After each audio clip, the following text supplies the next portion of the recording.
કેમ છો અમારું યુટ્યુબ ફેમિલી? તબિયત પાણી સારા હોય તો લાઈક શેર સબસ્ક્રાઇબ કરવાનું ભૂલતા નહીં. ને આપણે જો ધનાબેન કામ કરવા હાટું છે ને સાડીઓ બાડીઓ લઈ આવ્યા છે, હું તમને બતાવું.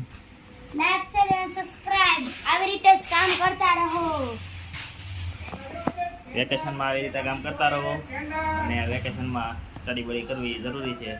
તો લાઈક શેર સબસ્ક્રાઇબ કરવાનું ભૂલતા નહીં. ને આપણે છે ને નવા પાછા વ્લોગમાં મળી ગયા છે, મિની વ્લોગમાં મળી ગયા છે.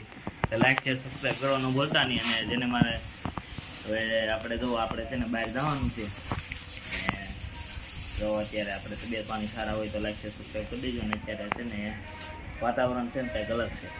મને માસી દાંત ચડવે છે, બેઠા છે. બતાવું કાલ બતાવ્યું. લાઈક શેર સબસ્ક્રાઇબ કરી દેજો, પછી કોમેન્ટ કરી દેજો ને સબસ્ક્રાઇબ કરી દેજો એટલે બતાવ્યું. ચાલો પાછા નવા વ્લોગમાં મળીએ. તો ચાલો અત્યારે વિડીયોને એમ કરીએ. ચાલો બાય, મળીએ કાલે. કરજો સીતારામ. તો મિત્રો તમે જોઈ શકો છો ફૂલ પવન ને વાવાઝોડું ને તમારે વરસાદ અંધારી રહ્યો છે. ફૂલ વરસાદ અંધારી રહ્યો છે. હોય બાપા બહુ ગાળા વાદળ છે. તો તમારે ત્યાં હોય તો લાઈક સબસ્ક્રાઇબ કરી દેજો, કોમેન્ટ કરી દેજો. ચાલો બાય, મળીએ પાછા.